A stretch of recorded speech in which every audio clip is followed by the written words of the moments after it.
YouTube, welcome to the top 16 of the Meta Weekly every single week, bro. By watching as long as you can, that greatly supports these videos. Thank you, thank you, thank you. And we're using the new ban list where the Purrely got semi-limited, the Airlifter got semi-limited, the Bonfire got semi-limited, and also Zeus is at 2.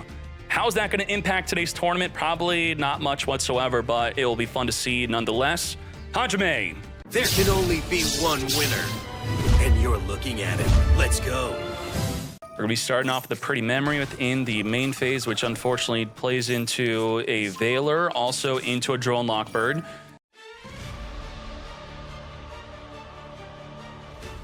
This is where you could chain link block the Nor with any card effect. Some people are as crazy as holding onto their Max C for when they're trying to equip onto their Xyz. They would chain Max C here, and then they wouldn't get the trap, and then they have no more quick plays in the hand, and that would stop them from summoning the Purrely Nor. Think about it. Should you be holding your Max C for when they're trying to equip with the Xyz? Possibly. It's a high risk, though.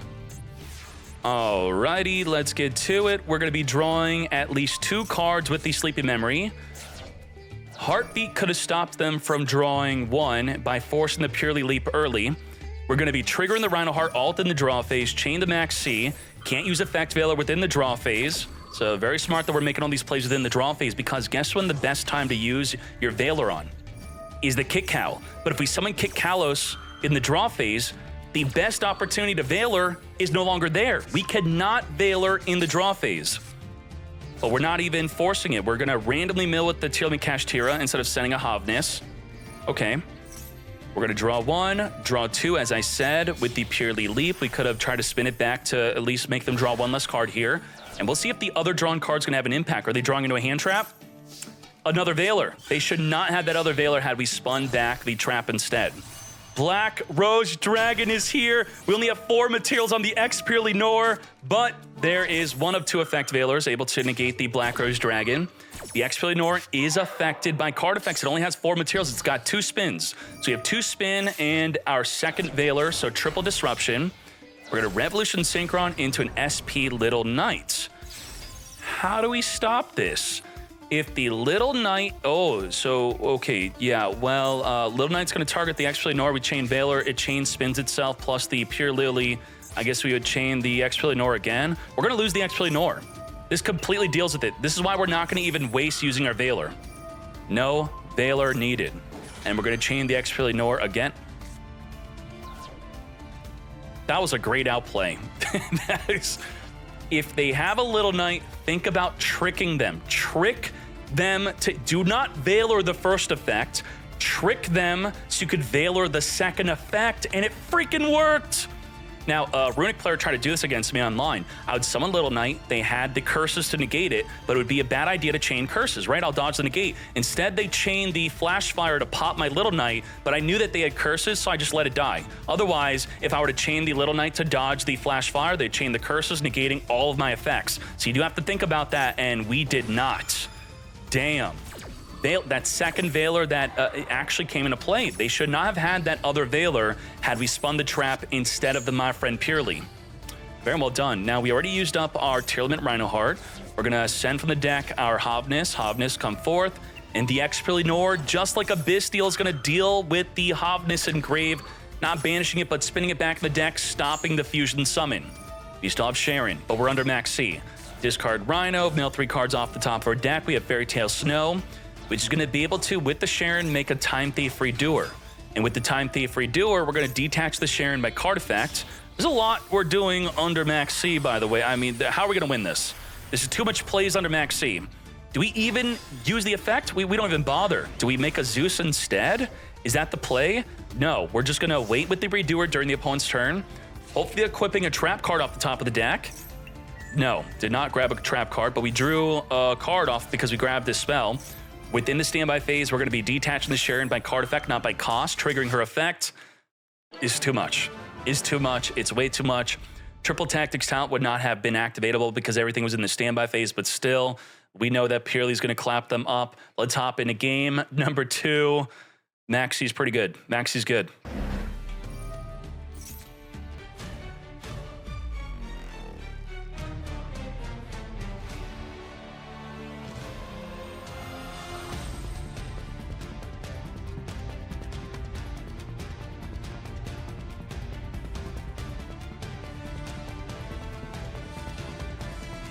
So special summon negate, omni negate. We have droplet negate a monster on the field, non-target. And we also have Fairy Tale Snow, flip a monster on the field face down. Do we have any shufflers to trigger our field spell? We do not, and the Redoer has a draw 1 play, which we can now use Super Poly because we're going to draw 1 off of that. So about 5 disruptions. Redoer going for that draw 1, maybe drawing into a Maxi. Nope, Droplet to be used with our Super Poly. Purrely triggering the Scream. This will give us another disruption if we trigger a Fusion Summon. We did. Just like that, we have a Fusion Summon plus Field Spell pop. We cannot target the Lily, but we can target the Field Spell to get that off the field so that we can now target them. Making our Kaleido Heart. Kaleido Heart on summon is going to spin the Field Spell back in the deck. Wait, this is normal summon. Lily was normal summon, so it can be targeted. The Purrely Street only protects special summon Purrelys from being targeted, all right? Now, we have 5 more disruptions.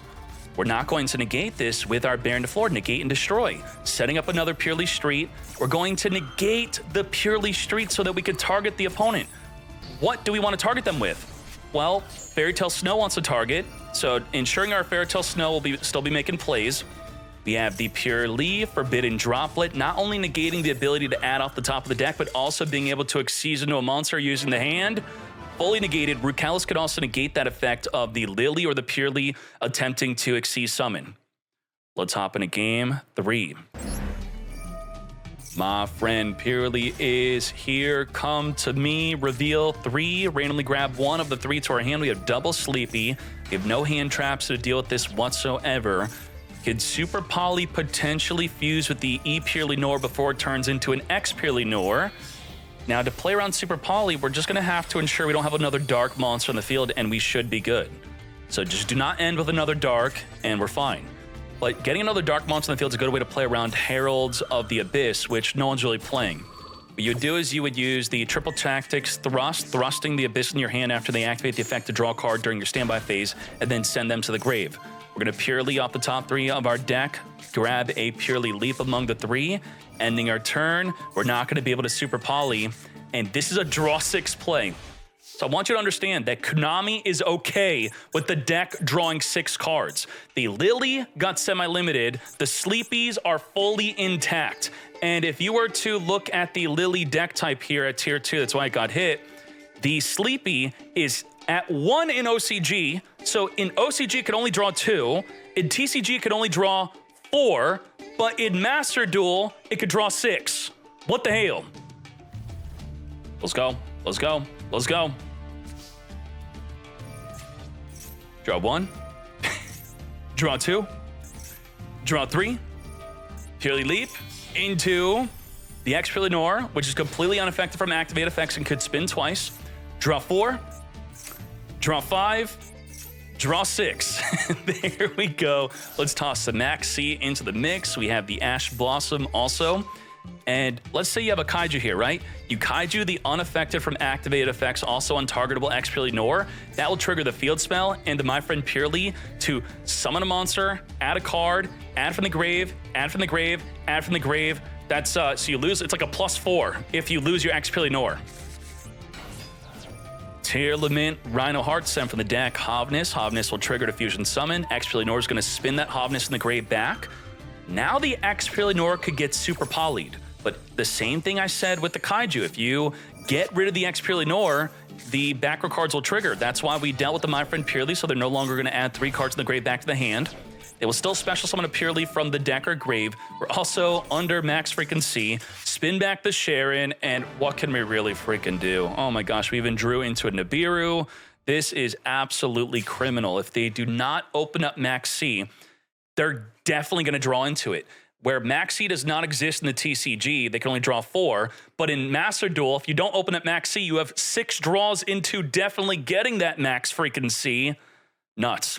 And again, this is after the ban list. Lily went to 2, and the deck is still great. Now, I know a lot of people are thinking, why semi-limit Airlifter over the Hydrant? Well, the Hydrant's already generally played at just 2. And the Airlifter is a 1 combo play.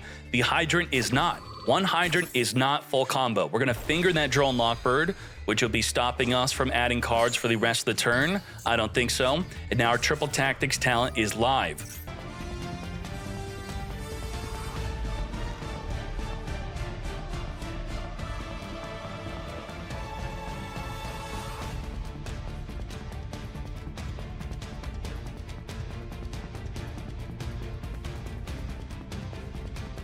Further show conning into the Terahertz, which is a spell and trap card negate.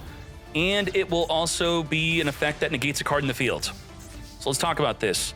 Negate a card on the field through a trigger effect. So what we're gonna have to do is with the aggregator, we can't chain link to negate a card, but we could, after the resolution of a chain, negate any card on the field. So what would that even be good against? I guess if you summon something that's not a trigger that you'd want to use the other effect on, it's, you know, it may not even be that good, but it is a disruption. We do have the Disabler, which will negate a spell or trap card, and doesn't negate the effect of a trap activating in the graveyard. That's something I want to read. When your opponent activates a spell or trap card or effect, so generally a lot of cards like the ultimate negator ritual that was used in Drytron cannot negate the effect of a spell or trap card, but the Disabler can. So this is a spell and trap card negate. We have a negate a monster, we have pop a monster, and we can flip a monster face down with Preventer. We have 5 disruption to play through. Gia, Unchained in the tournament. Are you ready? Let's go. Rakea wants to pop the chamber. So we're going to extinguish the Rakea, which will trigger to summon a monster from the deck unless we get a hydrant on the field. We're going to chain Rakea, popping our back row chamber. We're going to chain the Impulse. Impulse could summon from the deck a hydrant. We're going to negate the Rakea from popping the back row. Now, all of this will be triggering the Abominable Unchained Soul to summon, discard the Crossout Designate, then pop a card in the field. Let's get to it. Let's do it. Come forth, Hydrant. So Rakea is negated from popping the back row, thus it won't summon an Unchained from the deck. Then it's going to get popped by the Extinguish, thus it will not be activatable. But this is exactly when you use the Aggregator. Aggregator is going to be sent to the graveyard in response to the activation to summon a trigger effect. And what's going to happen is, because you're the turn player, you're going to be unfortunately on Chain Link 1. Aggregator is going to be on Chain Link 2, negating whatever your effect is, which is to pop a card in the field. So we got completely outplayed. We're screwed. Send Aggregator, summon the Abominable, activate, discard, Aggregator, higher Chain Link, negates. Damn, very well done. One of the few ways where the Aggregator would have actually been good. I think that's pretty much the only way. Aggregator in any other scenario, what are we even able to negate? It cannot negate a Yama. We have a good 1-card play, Tour Guide, but the biggest downside of Tour Guide is it plays in the Max C, but that's okay. We have Ash Blossom to negate. Negate the Max C, mate. I do not think so. Let's go. And this should be full combo Tour Guide. So if you want to see what Unchained could do, this is what they do. Let's go.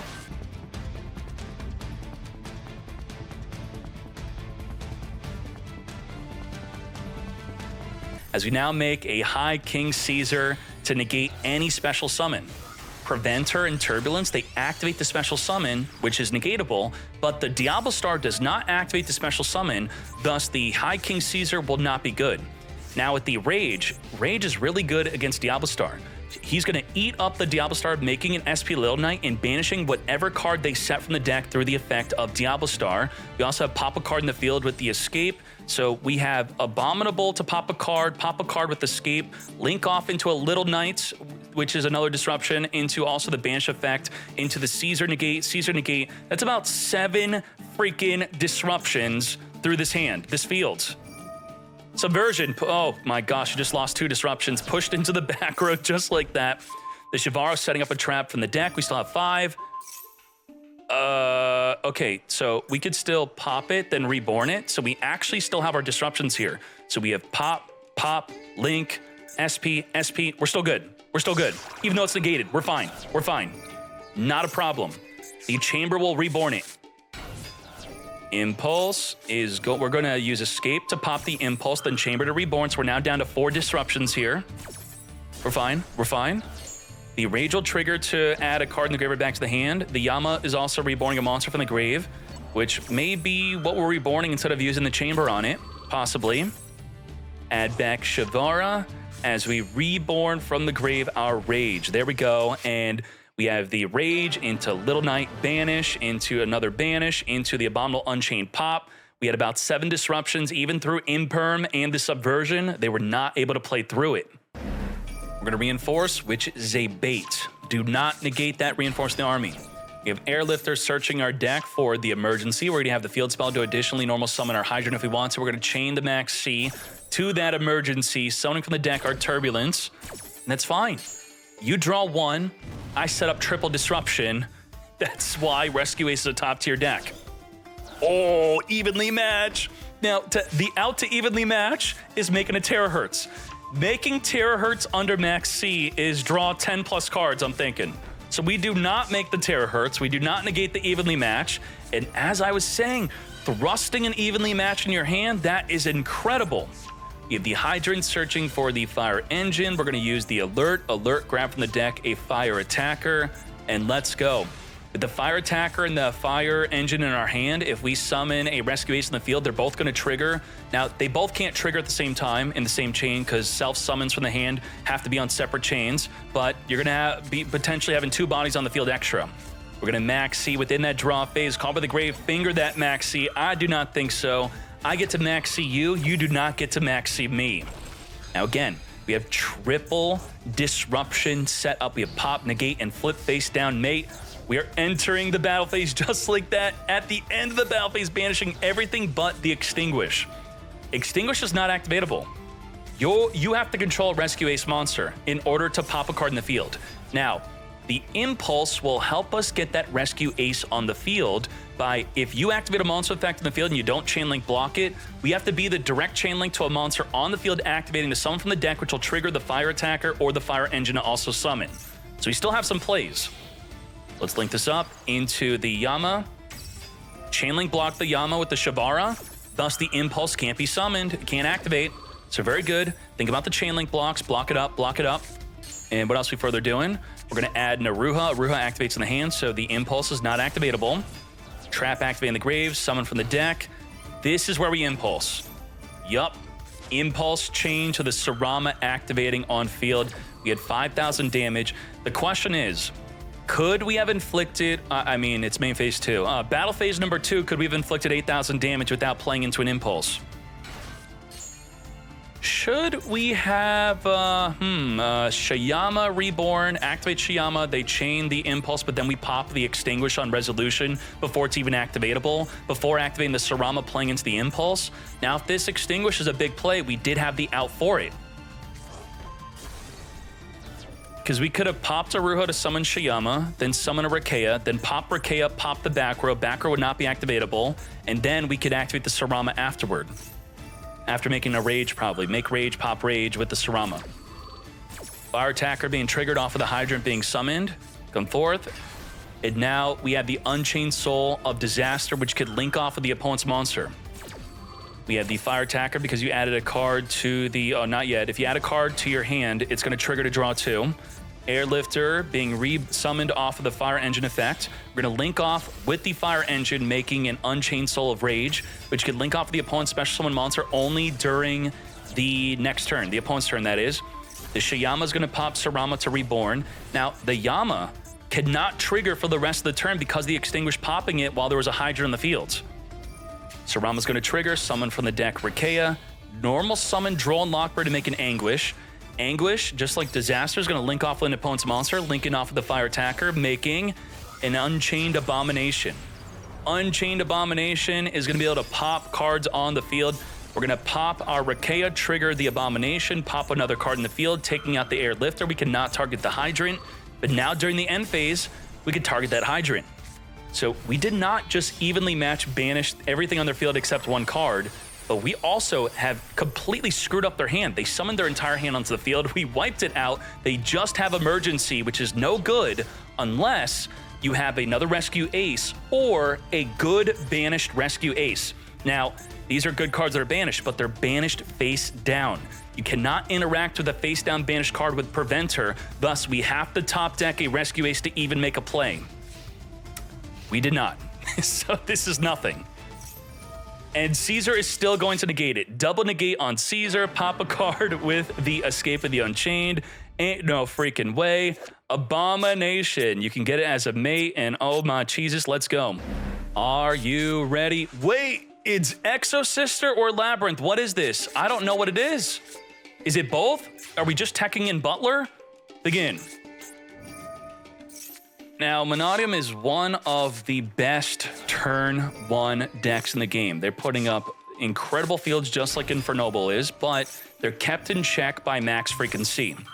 So we are going to protect the Max C from something like Crossout Designate. So we're holding onto that Max C, trying to imperm first. But unfortunately, it's not a finger check.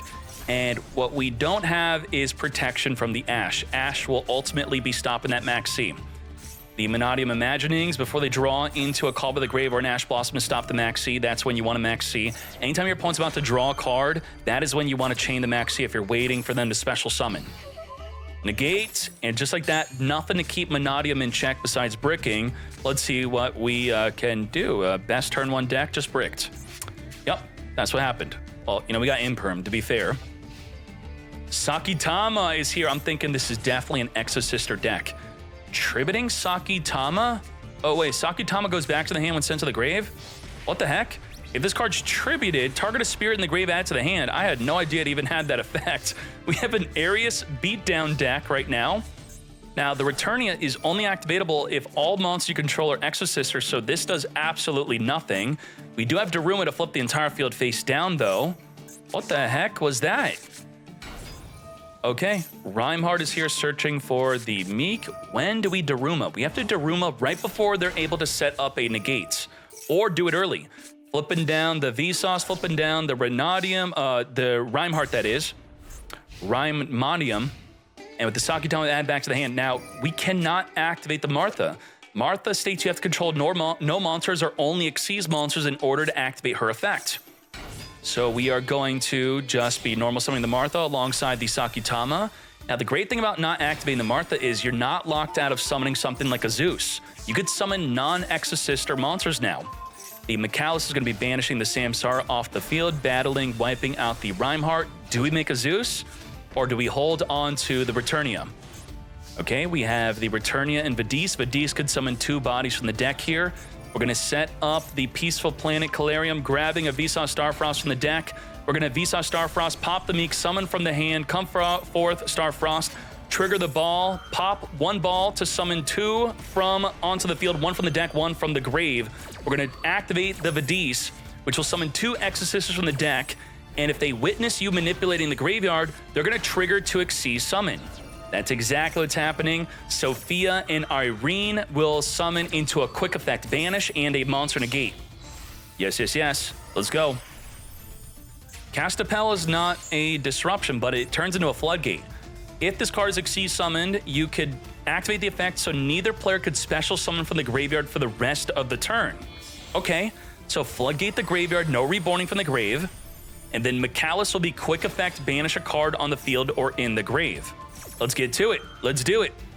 Banish the Vsauce Starfrost off of the field here. Are we Nibiruable? We summoned 1, 2, 3, 4 summons. Not enough to Nibiru. Castabel, search for a monster. Mikalis, search for a spell or trap. We're going to draw in Lockbird. Thus, the Mikalis is not going to be able to search the deck for anything. Flipping up the Arius, further Shokaning into a Chaos Angel. Chaos Angel on summon, banish a card on the field. Off you go. We're on summon number... how many summons are we on? If your opponent normal or special summons. So 1, 2 summons. Not enough. Just like that. 8,800 damage on the field. Exosister with the Labyrinth Butler taking a Game 1 victory. Butler is good enough to be used in any deck with traps because she could, during your opponent's turn 1, you could discard her to set a trap from your hand like a Daruma cannon and then flip their whole field face down, making turn 0 plays. All right, Lubellian, get searching.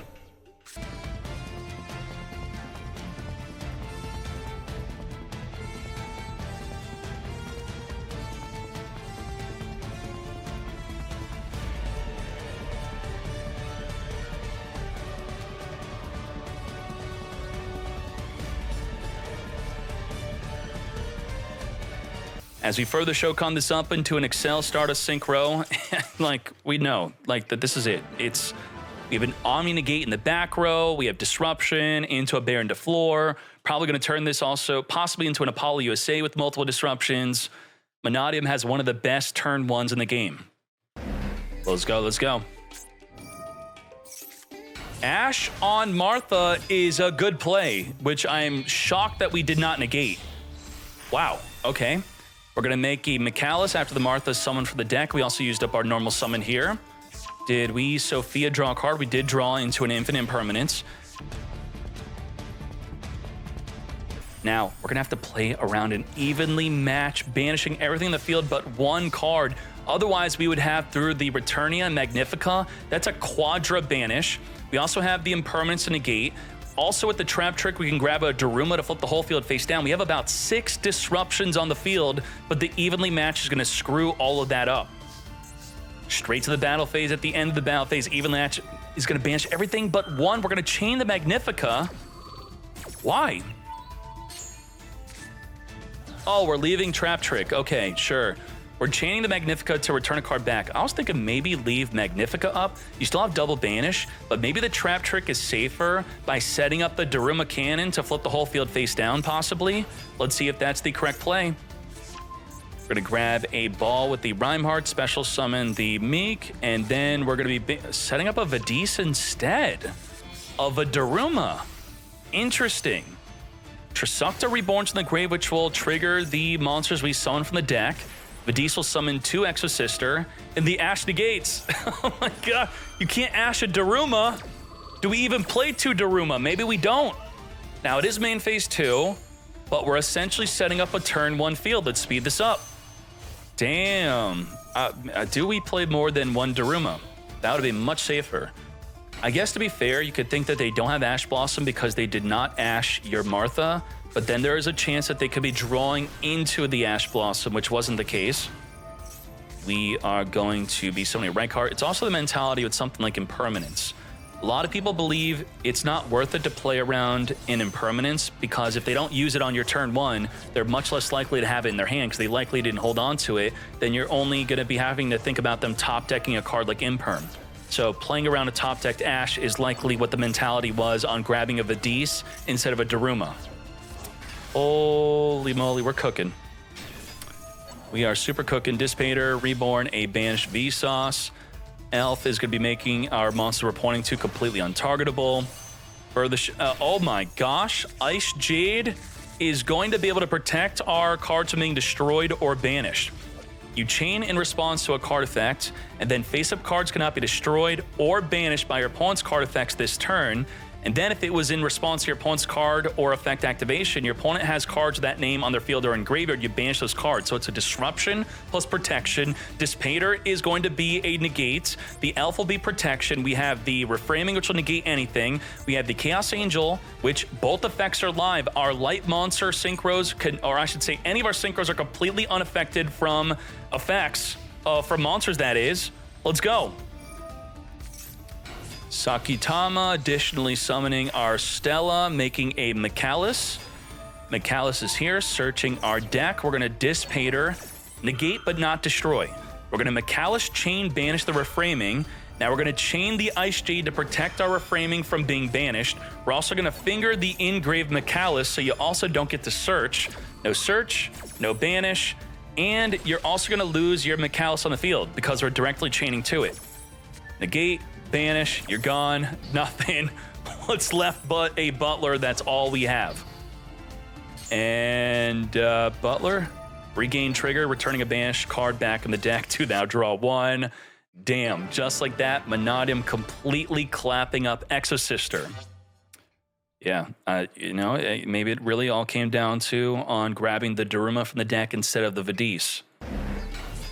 We have Pop Law. We're not going to be using the Impermanence here. No way. We're going to further link this up into a Link Karibo. When do we activate our Imperm?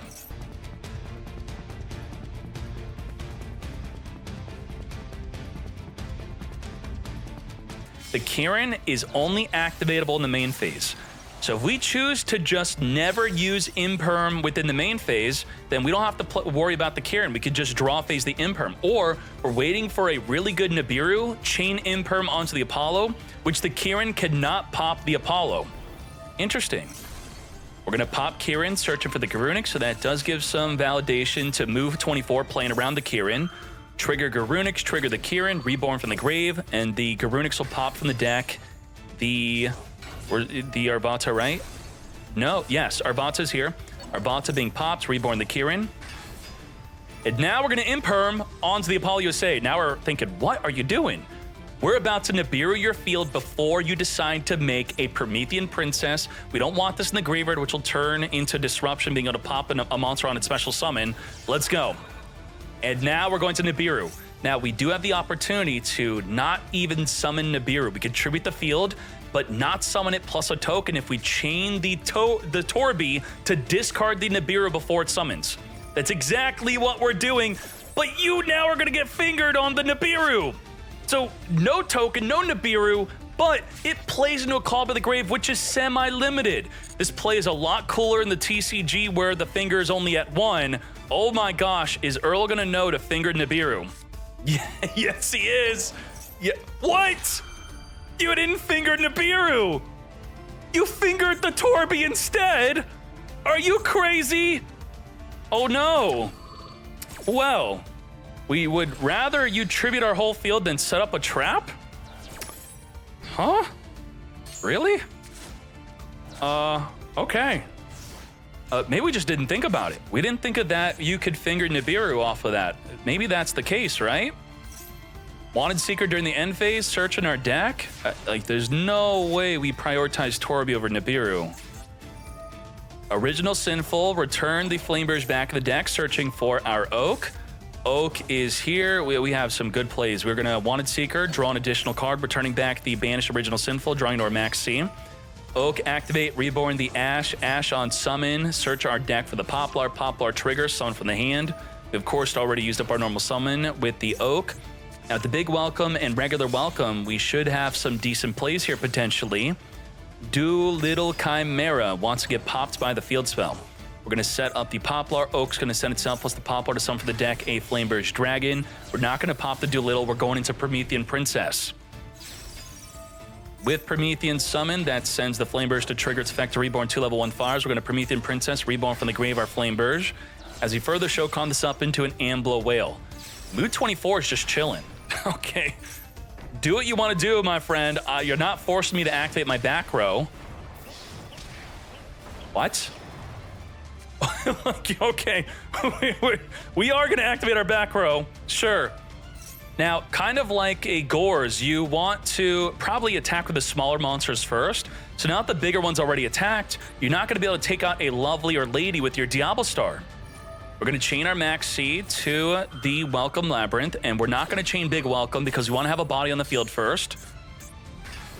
This is scary.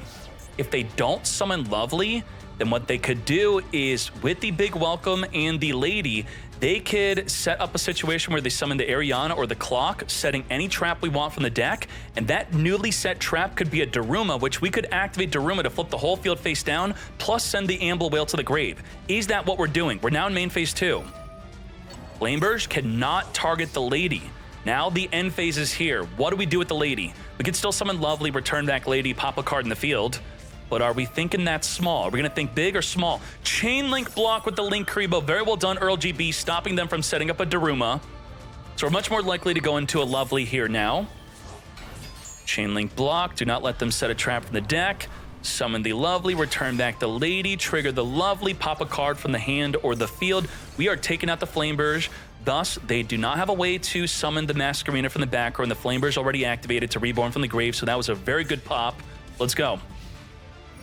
We're going to use the Big Welcome to spin any card on the field back. We could have spun back the Fire King Island, but it would not trigger, so that you wouldn't want to do that.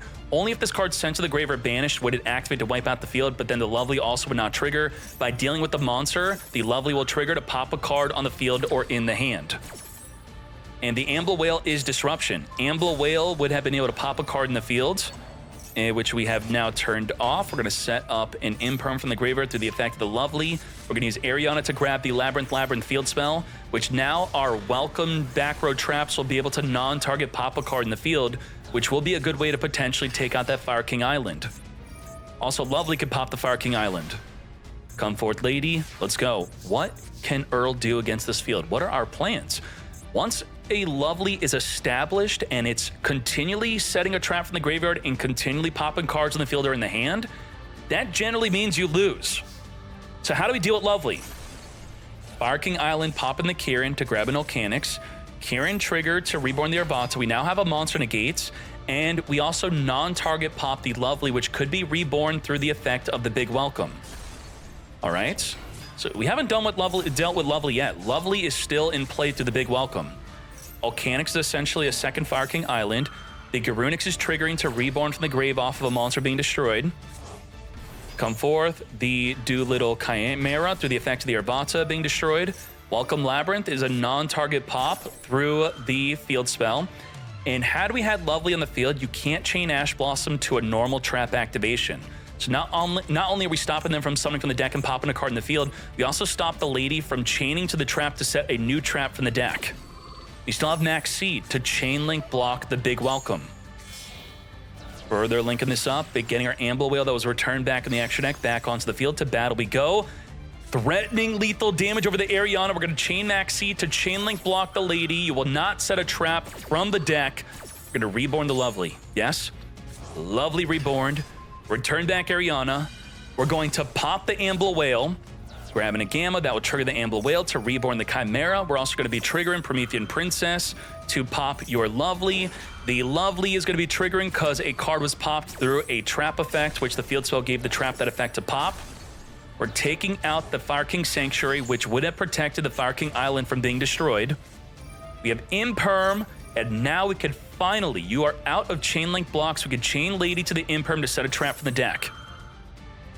Come forth. At 1400 life, Doolittle is going to attack for game. Yes? Is this it? Oh, wait. We just lost our attack boost. What the heck? The Imperm. Oh, the Doolittle. Doolittle was boosting up the Promethean Princess to be big enough to take out the Lady, no longer giving the plus 500 attack boost. Thus, we're not big enough to attack for game. And also, the regular Labyrinth is triggering off of a non-Labyrinth trap activating to reborn our Lovely from the grave. So we didn't have lethal anyway. Thus, we go to main phase 2. Summon our Flameburst Dragon for the... Did we time out? I mean, there were a lot of back and forth plays here. We could have pushed the Lovely into the back row. And with the Lovely pushed into the back row, how do you get your Lovely out of your back row? You're going to have to find a way to destroy it. I think there is a new synchro. We don't have it yet, right? It's called the Bit, something like that. The Bit, something Bit. This one, Pack Bit. Pack Bit is being used in some Labyrinth decks to get a Lovely that's stuck in the back row to get it back out onto the field. So if this card's a continuous trap, which it becomes one if you send it to the graveyard through something like a Nadir Servant or the Dogmatic Punishment, you could then special summon your Lovely from your back row. But yeah, we don't have it. And where did it come out in? It came out in the Phantom Nightmare, February of this year. Snake Eye Ash, come to me from the deck. Our Poplar, trigger the Poplar, chain the Maxi. We have the Call by the Grave to finger that sea. I do not think so.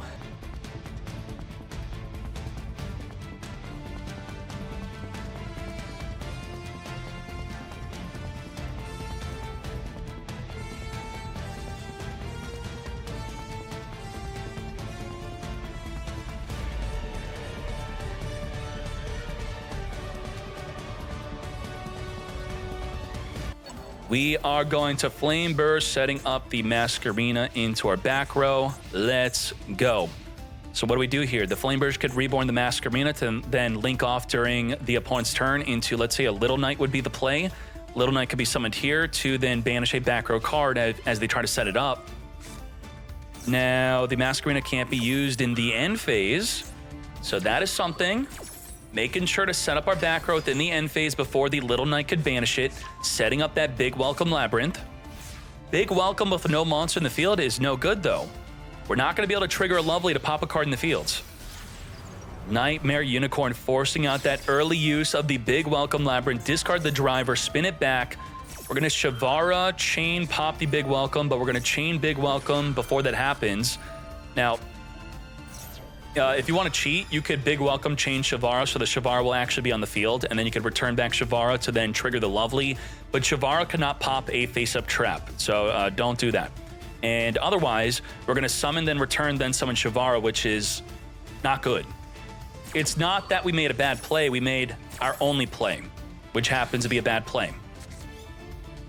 there's just not much we can do about it.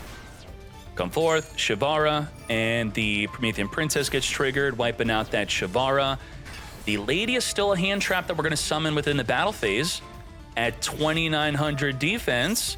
So do we have a plan to deal with the untargetable Lady Labyrinth? Well, Arvata can negate. So there, yes, we do have an out.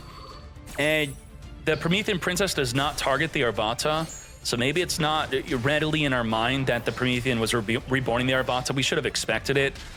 We would have lost nonetheless anyway. It would not have really mattered. We could have still went into Zealantis if they were to summon the Lady early, banish it, then come back and make much more plays beyond that. And just like that, we're hopping into game number 3. Ariana is going to get negated, just like that. And as we said, we're going to Ash the Gamma. So this is our opportunity to chain the Torby to our Ash Blossom. The Gamma would not be able to activate again. Now, if we let this resolve, then we want to use Torby later. We can't. So this is our last opportunity to activate the Torby, otherwise the Gamma will be activatable. We didn't take it. So, you know, maybe we didn't want to discard a card. Maxi and Daruma are both really good cards here that we don't want to discard. Makes sense, sure. And now we got to be careful with the Maxi while they have no monsters in the field. Poplar activates, come to us. If they activate original, we can't chain Maxi because of that Gamma. So what do? We're going to set up the Divine Temple, the Oak. We're going to link this off into our Link Kiribo. I guess we're giving up on the Gamma really being a play. Equip into the back our original Sinful, not sending the Link Kiribo, thus we can chain the Maxi. Maxi draw per special summon as we have no way to stop it. And the big question is, do we brute force the field here? Do we settle on a Snake Eye Ash knowing that likely Labyrinth is not going to be able to lethal us next turn? Maxi is always the thought of, can my opponent one turn kill me? If people weren't so easily one turn killing after Maxi, then Maxi would be much less of an issue because people would just stop. That's why Maxi back in the day, even when it was legal 10 years ago, 15 years ago, people didn't really use Maxi because so what? They'll stop and then you're not going to be able to one turn kill. Maxi, in many cases, was just a -1. It didn't really become popular until Dragon Rulers. SP Little Knight on summon. We're going to be banishing a card in the field, going for that big welcome. Now, even though we get to activate the big welcome being banished is a problem because we're not going to be able to use its secondary effect of banishing itself on the grave to return a card in the field back to the hand. We're also going to use the Torby. First, we use the Clock. So by chaining the Torby to the Clock's going to witness that you discarded a card for the Torby, thus the Clock will trigger to reborn from the grave or add back to the hand. Thus, the newly set welcome is going to be activatable. Returning back the Lady, triggering the Torby, triggering the Clock to summon itself onto the field. The Torby will also be summoned onto the field. The Clock could optionally go back to the hand instead, which is what we chose to do. And there we go. That's it. We're going to end on just a Little Knight, and we're not going to push it because, as I said, likely that Labyrinth is not going to be able to one-turn kill us.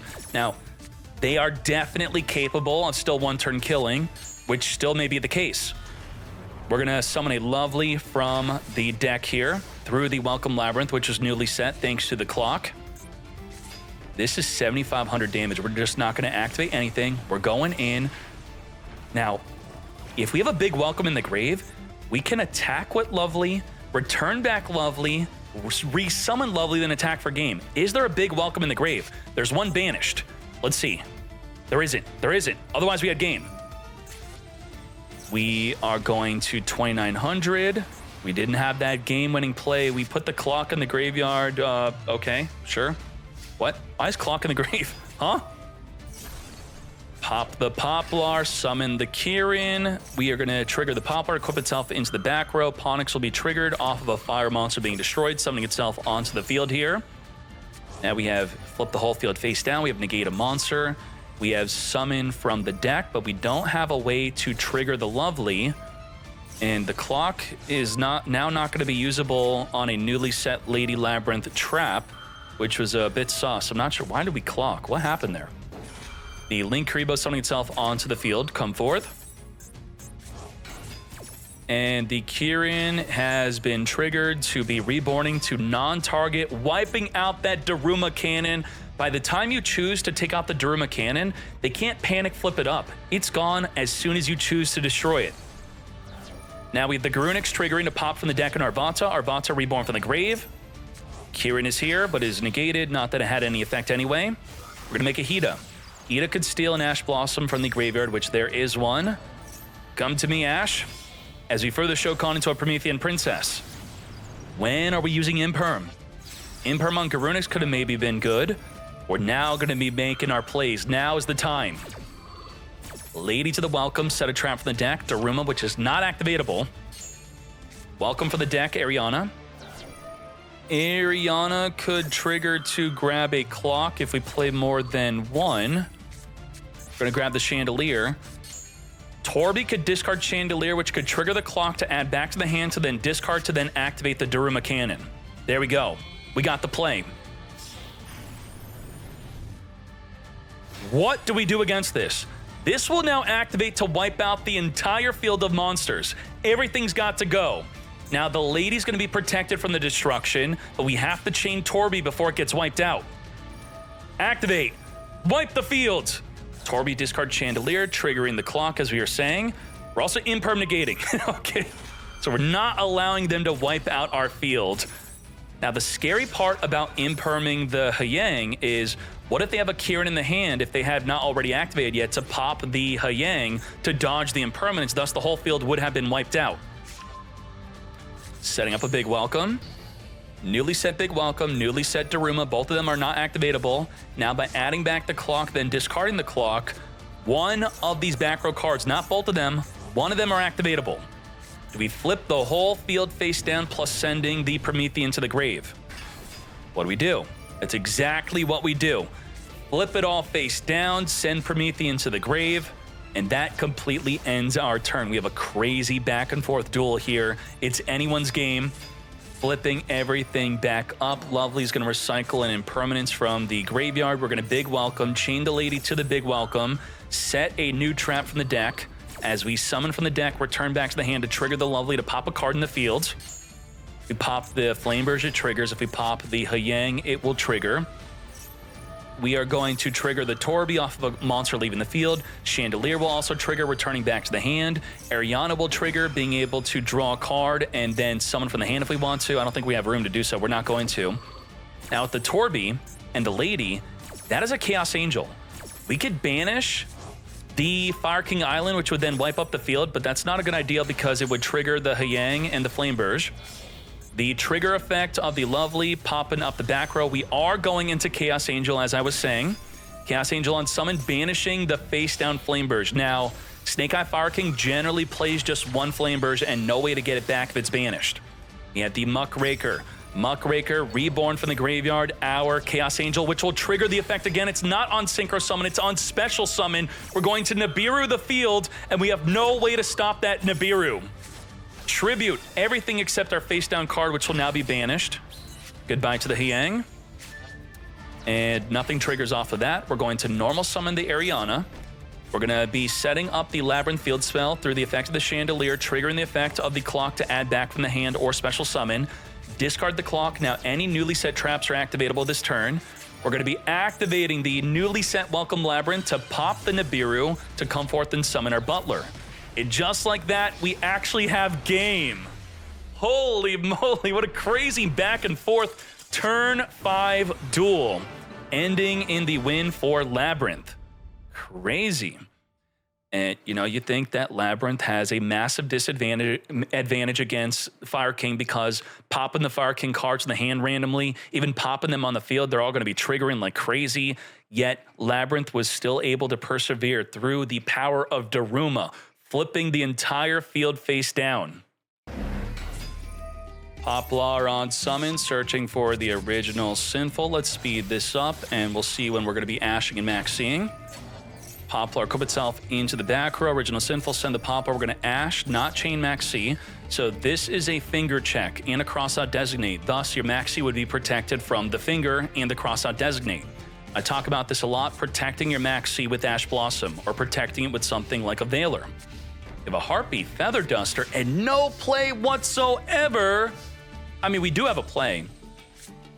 Not really. Normal summon Ash, try to swing into Link Karibo, and then Link Karibo is going to be... wait, can Link Karibo even activate on a 0 attack? Right? Isn't that a play? Wouldn't it trigger the Garunix? You can't Link Karibo against a 0 attack, can you? And then that would actually make our play. We are going to Ash, Blossom, Negate. I don't think so, mates. We have the one for... But Garunix is also not good if you don't have another Fire King. Because what are you going to do? You're going to pop from the deck. What? You're going to pop a Kieran. You have nothing to reborn. You're going to pop an Arvata. You have nothing to reborn. We have 1-for-1, chaining that Max Seed to that 1-for-1. I don't think so. You're going to be drawing per special summon. You have the Poplar here drawing into a play for next turn. Now, how much do we cook under Max Seed? Do we go for that lethal damage? No, we do not. We keep it simple. We have double Impermanent Veiler. We are well protected with our triple Disruption. Just back to you. Let's see what you can do. Harpy Feather Duster wiping out the double Impermanence. Holy moly, that is a massive Harpy Feather Duster. Harpy Feather Duster likely being used because of Rescue Ace. We're going to Imperm, negate the Poplar, and we're going, I should say Veiler that is, and we're going to finger the Veiler, and just like that, we have full Wombo combo. We have the Fire King engine, we have the Snake Eye engine. Let's speed this up as Vsauce should very likely be winning this turn. Let's go. Nicely done. Come forth, Link Karibo, Poplar, trigger, equip into the back row, original Sinful, send, summon for the deck, Ash, activate, come to us, Poplar, mate, trigger, summon onto the field, Sanctuary, set up the Fire King Island, pop a fire, search for Fire King, trigger Garunix, come forth and summon, pop from the deck in Arvata. Arvata has nothing to reborn from the grave. We're going to send our back row with the Ash to summon a Flameburst, pushing the Link Karibo into the back row, come forth Kieran, and just like that, after popping the Flameburst to reborn 2 level 1 fires from the grave, we are scooping it up. Should Garunix have popped a Ponix instead to reborn with the Flameburst? It does not matter. Let's hop into game 2. Diablo Star does not activate, thus you can't chain Max Seed to it activating a special summon because it doesn't happen. We're going to set up an original Sinful into the back row, send the Diablo Star to summon for the deck. We are now going to be chaining that Max Seed, not caring about a potential Gamma on that open field. And let's speed this up. Poplar is going to add, if we droll, we turn off our own Max C. What do? We don't. So we're going to wait, chill. Ends their turn anyway, so very good that we did not droll. Max C successfully ending that turn, leaving us on just an Effect Veiler Disruption. Harpy Feather Duster again. Flameburst with no 2 level 1 fires in the graveyard, thus the Flameburst does nothing. Setting up our own Divine Temple, we're going to have to use that Veiler carefully. Off of the original Sinful is likely when we're going to use the Veiler. Send the field spell, summon the Oak, negate the Oak, right? Yes. Negate. We have not used up our normal summon yet as we follow up with a Poplar to search for Subversion and make a Hida. Hida could steal. They don't have an Ash in the graveyard, so that's good. Still, Flameburst is pretty good. Making a Promethean Princess to reborn from the grave. Our Ash. We out. Damn. May-Key, you got Max Seed. And the first time you got Max Seed, you were backed up by double Imperm, which was great. But then Harpy freaking Feather Duster out of nowhere? You gotta be kidding me. Again, the impact of Max C is mostly as relevant as it is to be able to one-turn kill. If they were not one-turn killing after the Max C, it would not be that much of an issue. But everyone's one-turn killing like crazy. We have Fusion Deployment, revealing the Gangrenal, come forth and summon from the deck, Blazing Cartesia.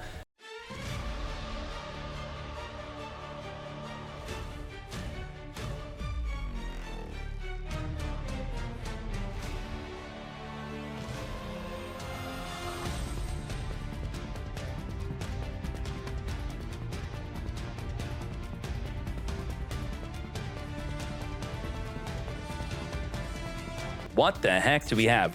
When Albaz is in the graveyard, the Mirror Jade turns into a double disruption. It's going to be able to send a Rinbrum to the graveyard to then reborn the Albaz to fuse the opponent's field. So double disruption. And then the Cartesia can reborn the Mirror Jade if we have a way to get into the graveyard to activate its effect again. We have the Fusion Duplication, which will fuse into a disruption. We have the Brandon Red, which will fuse into a disruption. So we have about 5 disruption, maybe 6 if we have another Mercurier in our deck.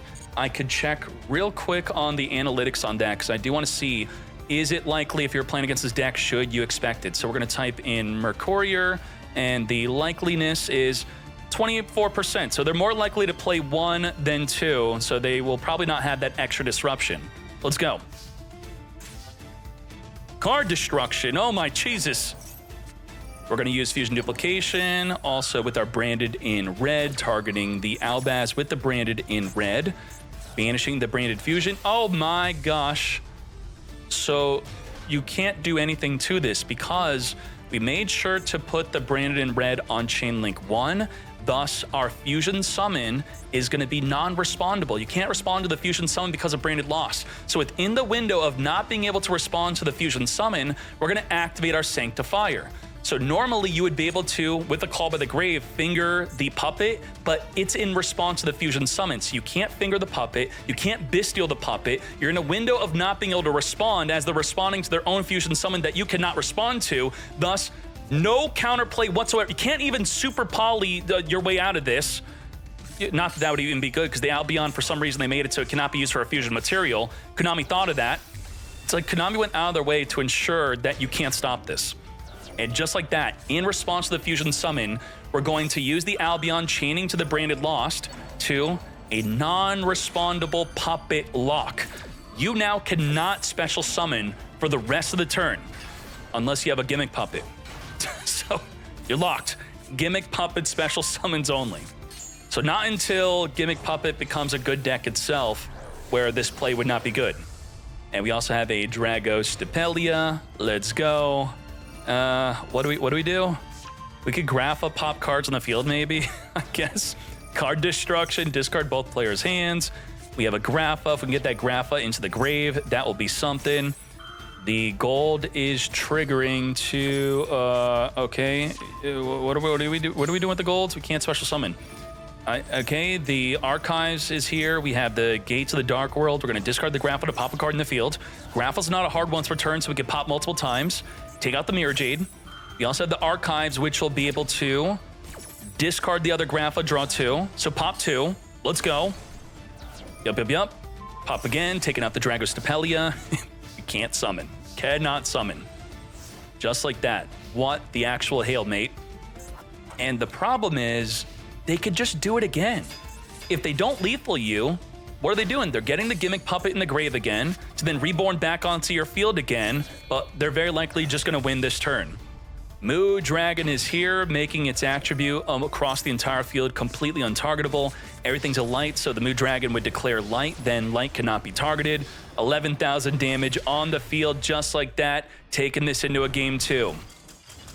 I think likely TCG will be the ones to probably ban Puppet. Something like that.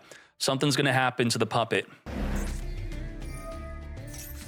Yeah, with the other cards, it's Draw the Out. Against Puppet, it's less of Draw the Out. The Bestials and Call by the Grave generally do out the Puppet lock, unless they do have that scenario where they were able to get the Puppet out under the effect of Branded Lost, which they don't as consistently have that set up to be able to do.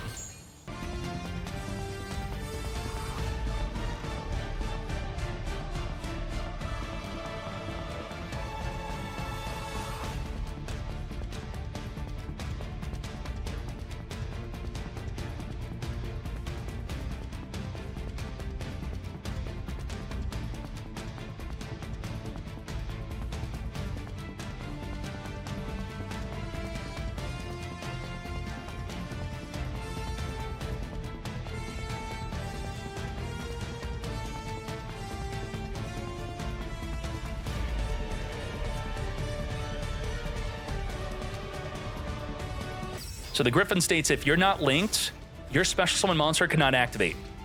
So we have an active Floodgates, we have Apollo Quadra Negates, we have Little Knight Banish, we have Grapha being able to negate, we have a way to get Grapha in our hands to the grave, which will pop a card in the field. We have about 8 disruptions here, plus a Floodgate. And evenly matched. Grapha, should we have super polyed for, I guess, we have to super poly and then kill our monster that we summon, So I guess we would summon a Mood Dragon, right? The Little Knights and Grapha would have to be fused, and then Mood Dragon swing in, and then afterward, after killing our Mood Dragon, then we evenly matched, right? Super Poly first was the play, but we didn't do it. Huh. Snow being discarded through the effect of the Grapha, changing the effect of the evenly match. Yeah, Super Poly crashed evenly, as I was saying. We're gonna now play through this. Quadra negate Apollo. We're now gonna Super Poly into a Dragostapelia even. Could have swung that into the Apollo within the battle phase if we wanted to. In response to our fusion summon, as long as it was on Chain Link 1, which it was, the opponent could not respond to this. So we're going to negate the Apollo Yusei. Now, the Dragostapelia does not negate continuous effects. So putting the counter onto Griffin would be a waste. But now the Apollo Yusei, only while we have Dragostapelia, is not going to be able to negate a monster effect. But the Dragostapelia is in the only area where you could be linked up. So the effect of Griffin is still active, where special summon monsters cannot activate, and we can't replace the Dragostapelia because that would turn back on the Apollo USA. We're in a really bad spot. You know, as long as we don't control the monster, everything's activatable, everything's fine. Normal summon monsters also work.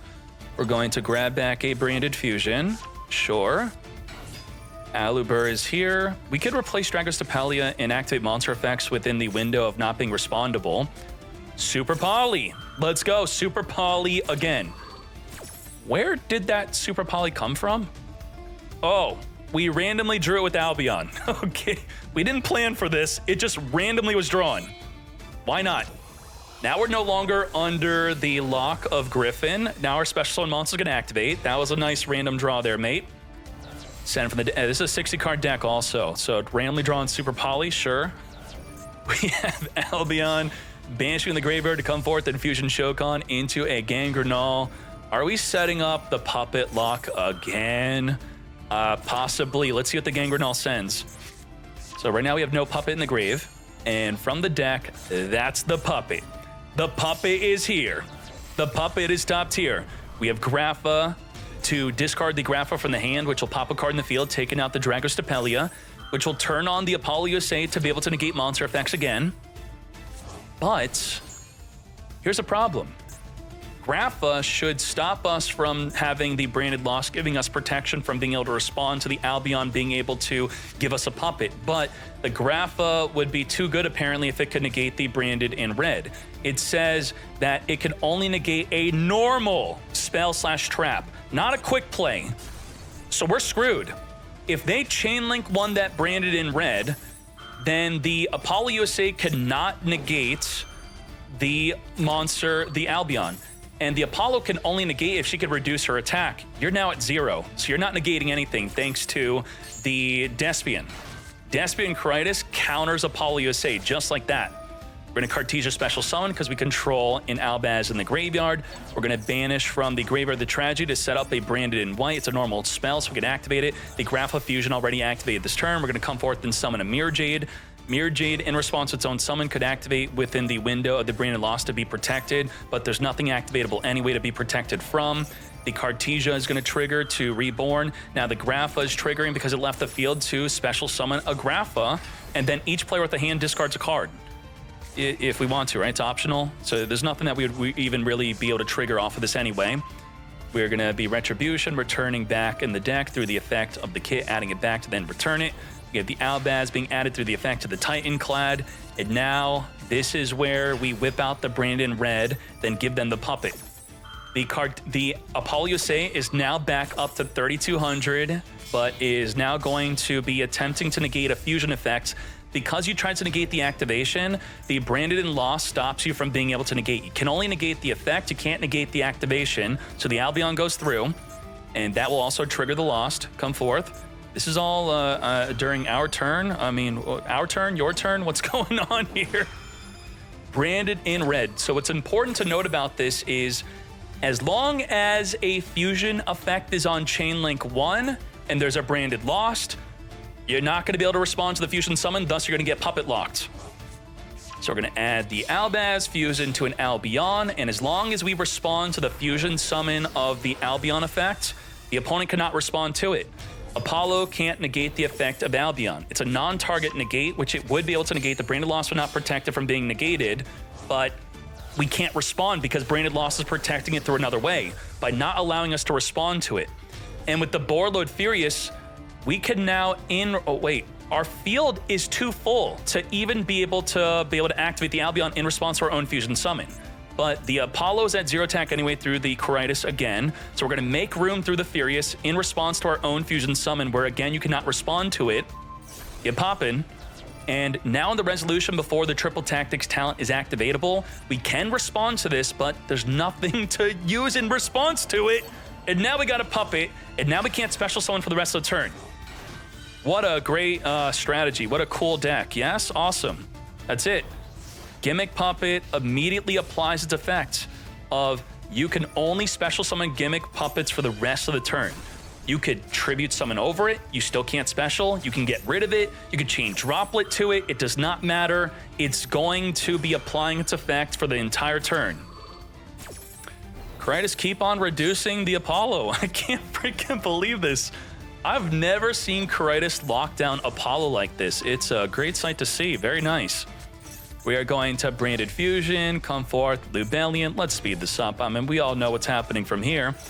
Discard, search our deck for a kit, Fusion Shokan into Garura, which could punch for 3,000 damage. We're going to be wiping out the Muckraker. Goodbye to the Apollo USA. Let's take out the Puppet and the Grapha. Direct attack for game with the double-headed Garura double damage. All right. Puppet Lock game 1, Puppet Lock game 2, and through the power of Branded Lost. Damn.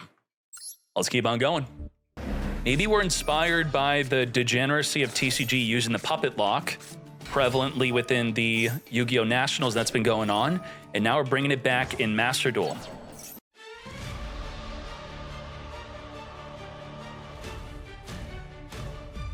And they've made the Albion very difficult to deal with. Cannot be targeted, can't imperm, can't be fused with, can't super poly. And just like that, if we had a Bestial or a Call by the Grave, we had the out. We would have been okay, but we don't got it. We're going to give ourselves the Albaz, give them the Puppet. Are you sure you want to do that? You're blocking them from evenly match, and now you're gonna let them evenly match you now. Uh-oh. Big oopsie. We didn't know that there was an evenly match in their hand, and now we just made it live.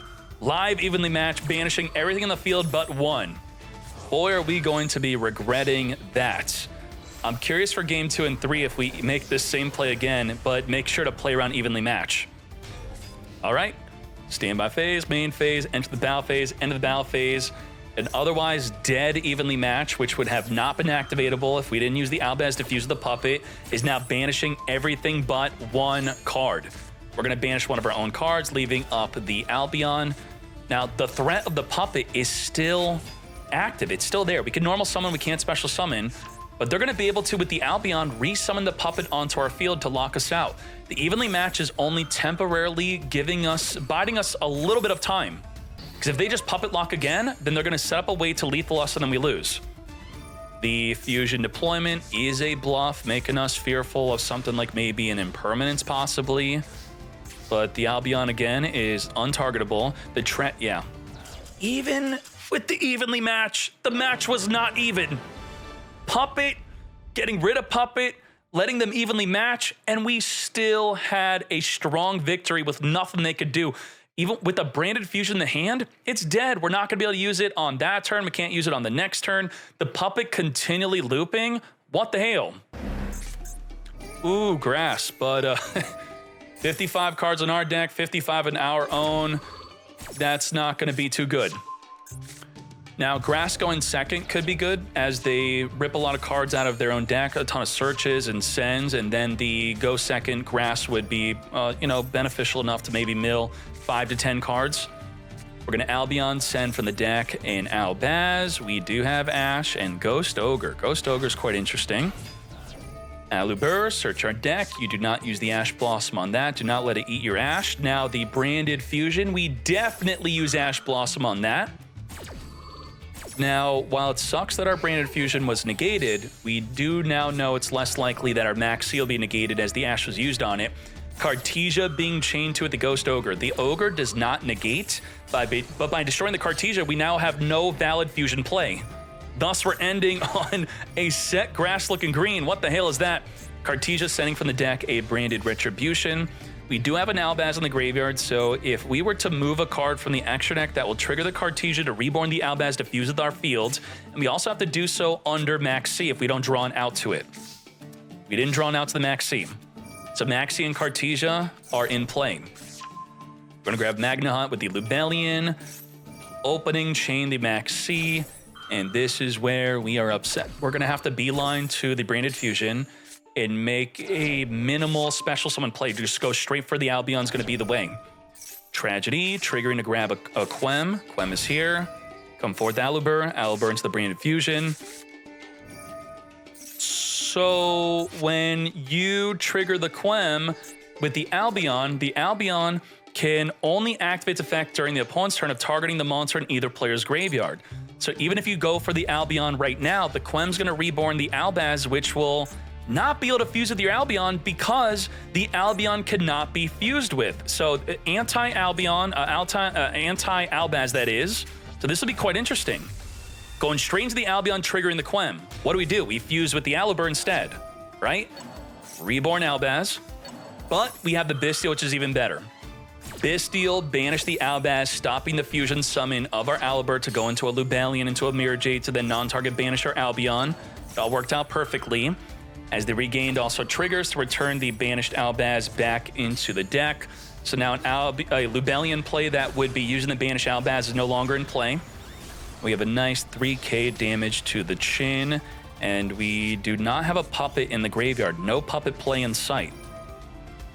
Retribution, adding back the Engrave Branded Fusion, but we have an Ash Blossom to negate. Did we newly draw that Ash Blossom off of the Regained? Yes, we did. So we're going to first use the Fusion Deployment to summon an Albaz, which can't fuse with the Albion. Thus, we're going to fuse with the Magna Hunt to make a Borreload Furious. Borreload Furious cannot target the Albion, but it could suicide into it. We are going to be using the Albion to reborn our Albaz onto our field, giving the opponent a Ghost Ogre. And then we're going to get Fusing. Activate the Albaz, discard a card from the hand. Goodbye to Quem. We're also going to be triggering the Magna Hunt. Super Poly, you have to fuse with your Albaz. So if you could deal with the Albaz in any way whatsoever, the Borreload Furious could have also just popped the Albaz, but instead we're fusing. Should we have fused? I guess this is okay going into a Lubellion right here. The Furious would have dealt with it otherwise. We're going to be discarding our Branded Fusion, thus completely playing around the Ash Blossom, making our Gangrenal. Gangrenal on summon, sending from the deck is Serenir. The Albion has already activated its effect. That's it. So what other plays do we have? I can't believe why the Aben is going in. We're going to add back that Branded Fusion through the effect of the Branded Retribution. Thus, the Ash is negating that effect. No fusion summon for you. Now we have 46 cards in the opposing player's deck, thus the grass is still dead. Borreload Furious taking out the Branded Regain, protecting our fusion from being destroyed through the effect of the Branded Opening by banishing instead. Druid Swarm, oh my gosh, we have so many Bystials here, plus the untargetable Albion to play around the Furious. Serenir, banishing from the opposing player's graveyard the Albaz to come forth and summon. That's going to trigger the Golden Sword Soul to reborn from our graveyard the Quem. Quem is coming. Gangrenal is going to summon from the deck because you summon a monster through a monster effect, making the Caritis. Summon from the deck or extra deck, that is. Caritis could reduce, non-target the entire opposing field to 0 attack that are not level 8 fusions. So the Albion's not going to get reduced. We are going to Ghost Ogre from the... We gave you that Ghost Ogre. Ghost Ogre is not just a hand effect, it's an on-field effect. Tribute the Ghost Ogre, pop a monster in response to it activating, wiping out the Quem. Ain't no way. We're going to Druid Swarm, banish the Mercurial. Mercurial being banished, trigger to grab a Cartesia from the deck. If we have an Albaz in the graveyard, come forth and special summon. As we then Chaos Angel in Branded. Okay. Now, why is this wild? You cannot use Branded Fusion and Chaos Angel in the same turn. You can't Chaos Angel then Branded Fusion. You can't Branded Fusion then Chaos Angel. So there's a confliction there, but we still have it in the deck for this play. On summon, banish that back row card. We're dying to know what that back row card is. Now, is the Chaos Angel protected from monster effects? Let's read it. It is. Synchros are unaffected from monsters activated by your opponent. It would be grayed out otherwise. We used a light and a dark for its synchro summon. That was the light Cartesia and the dark Druid Swarm. So we should have popped something else, like the Serenir, I guess. Yep, Chaos Angel protected, as I said. Goodbye to the grass looking green. Reborn from the grave are Lubellion, sending the Serenir. Serenir trigger, send from the deck to the grave a branded in white. Retribution, add back the branded in white or a branded fusion. We're going to activate that branded white, but first Lubellion set up a branded lost. Holy moly, this makes me really want to play branded right now. This is nuts. We're going to Fusion Shokan with the branded in white, which the branded fusion would have not been activatable, as I stated earlier. Thus, we trigger the lost in response to not being respondable. We're going to activate the Mirror Jade to banish a card on the field. Goodbye to the Coritis. Non-target banish as we search for a kit. Kit special summonable if we have an Albaz fusion on the field or in the graveyard. We have the Alibur being triggered off of a monster leaving the field, which is a fusion monster. So it's going to come forth and summon and negate the Mirror Jade, but Mirror Jade already activated, so who cares? We have Quem being summoned to send from the deck a Cartesia. We have Kit to search a brand red to return back the Call by the Grave. No, keeping Call by the Grave and not using the branded in red. To battle we go, taking out the Quem, completely wiping out the field. There's no puppet in grave, but we don't need it. The branded in red would not have been able to attack directly, but it could have attacked into a monster if we had a branded in red play. Setting up the regained.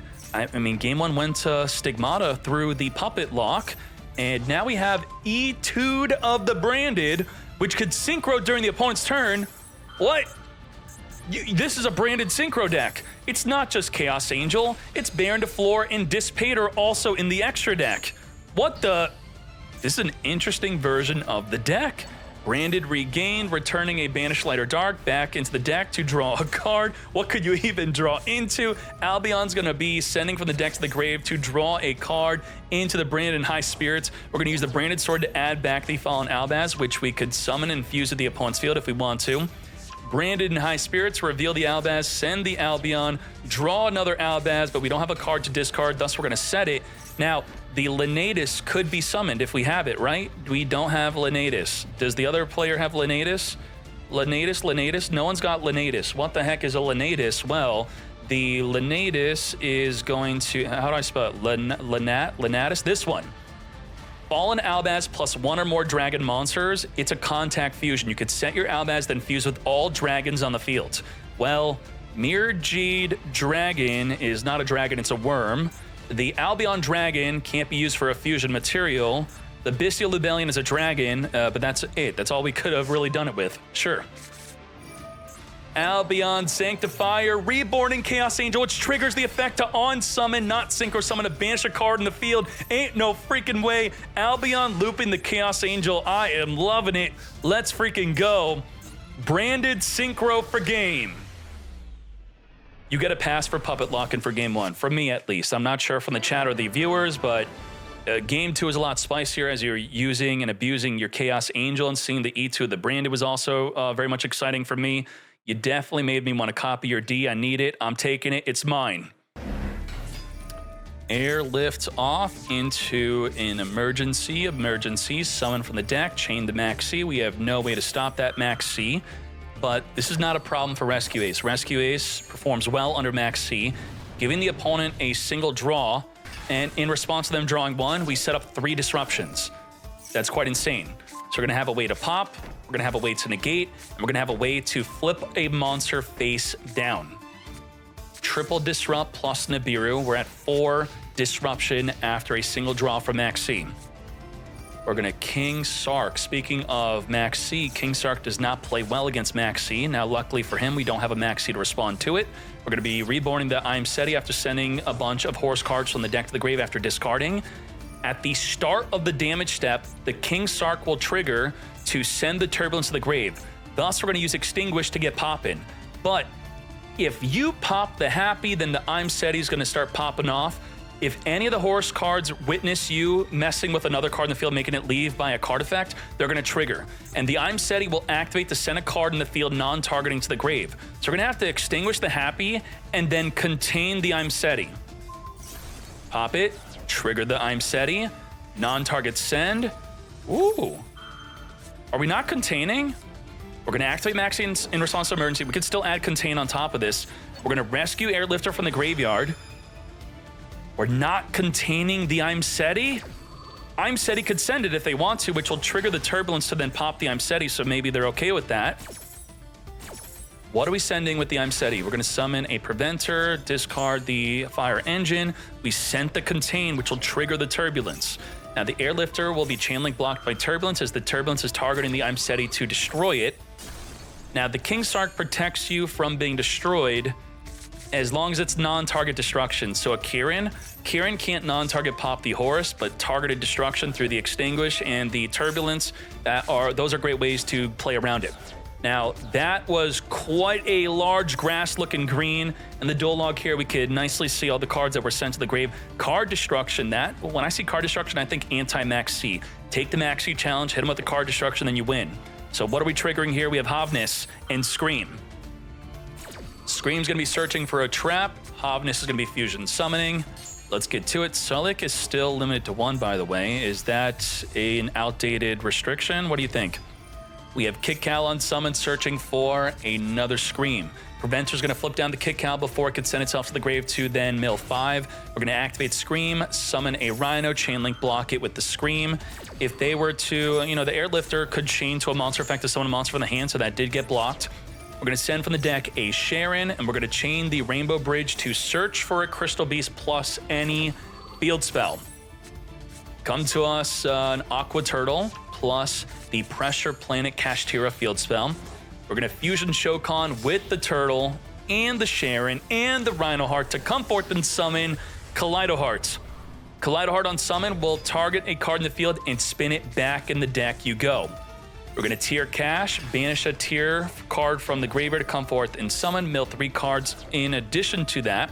Now with Destrudo in the graveyard, we can't summon it unless we have some level 6 or lower that we could summon it onto, right? We have to target level 6 or lower to summon it.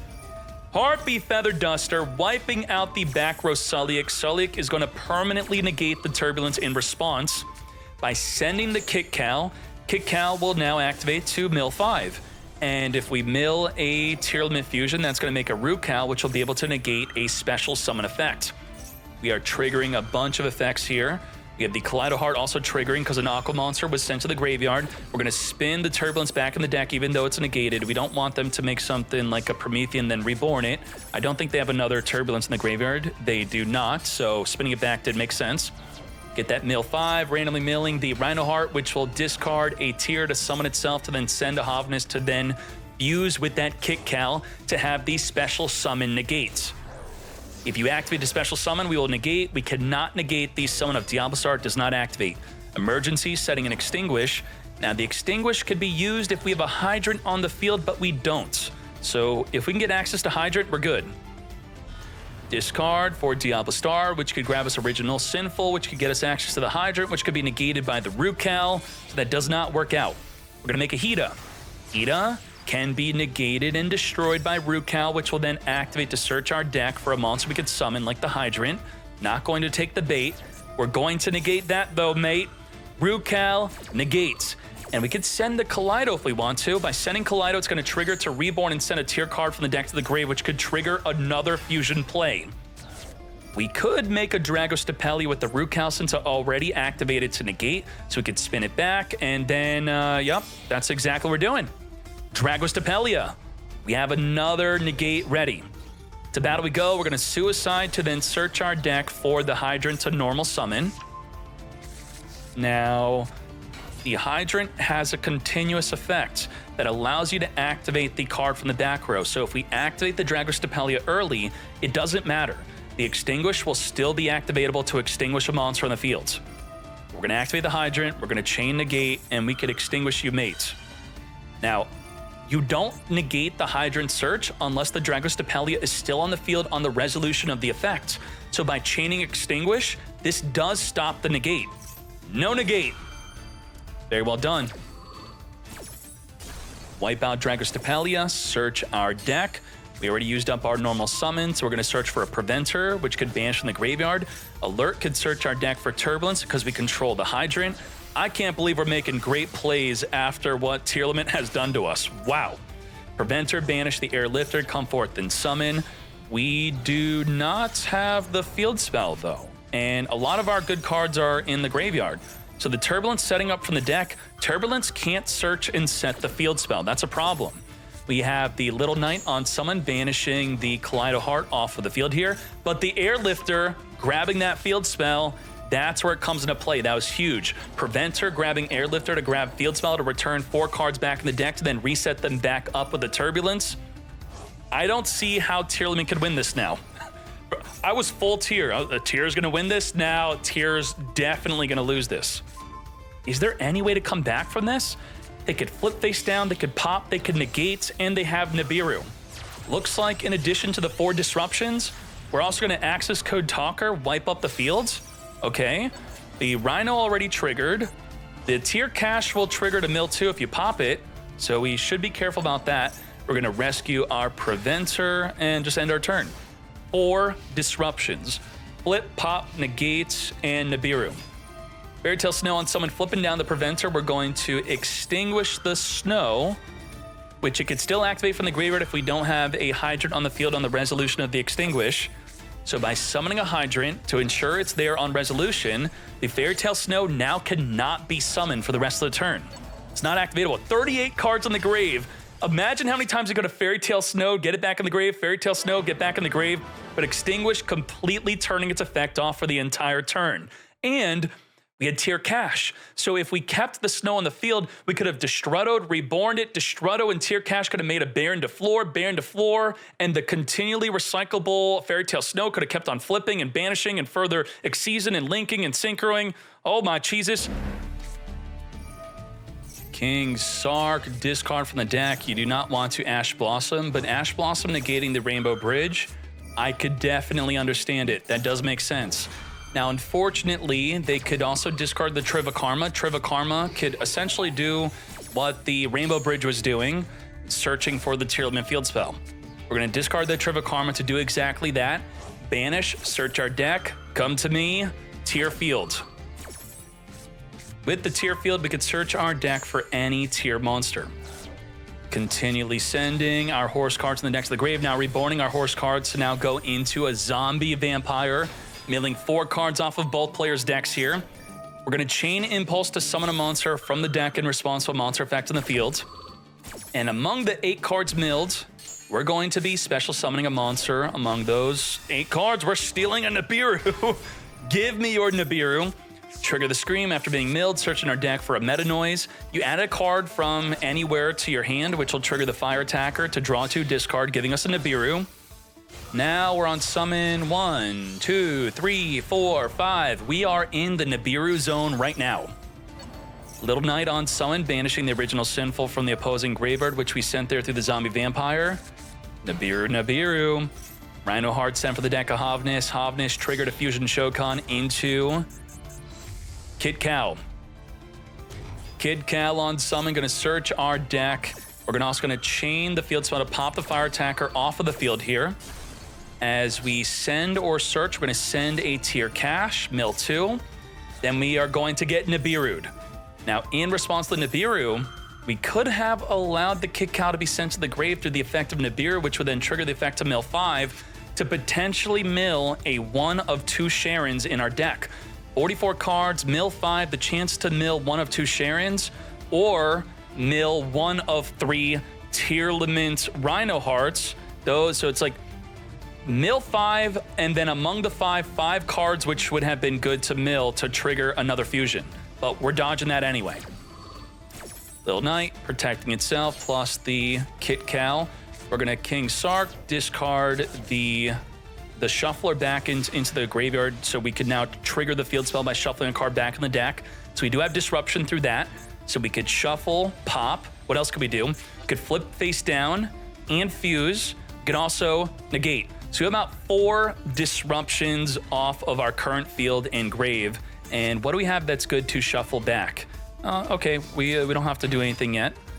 Emergency with an Ash on the field and no rescue ace in the hand or on field descent to the grave off of the emergency play. Wow. Just like that, tier takes game number 2. It's anyone's game for game 3. Let's go. And that is the top 16. I'm very sorry that we didn't have the final and third duel between Hani and Rescue Ace. Just know that Hani won the entire match. I think the third game possibly went into time. That's why we don't have access to that duel. Or otherwise, the second duel we watched happened to be the third game. Either or, game 1 or game 3, something poofed away. So let's blame Konami on that. Thank you very much. And I'll see you in the next video where we're going to watch the grand finale, top 8, the top deck list, and it'll be starting off again with Fire versus Water. Let's go in the next video. Hajime.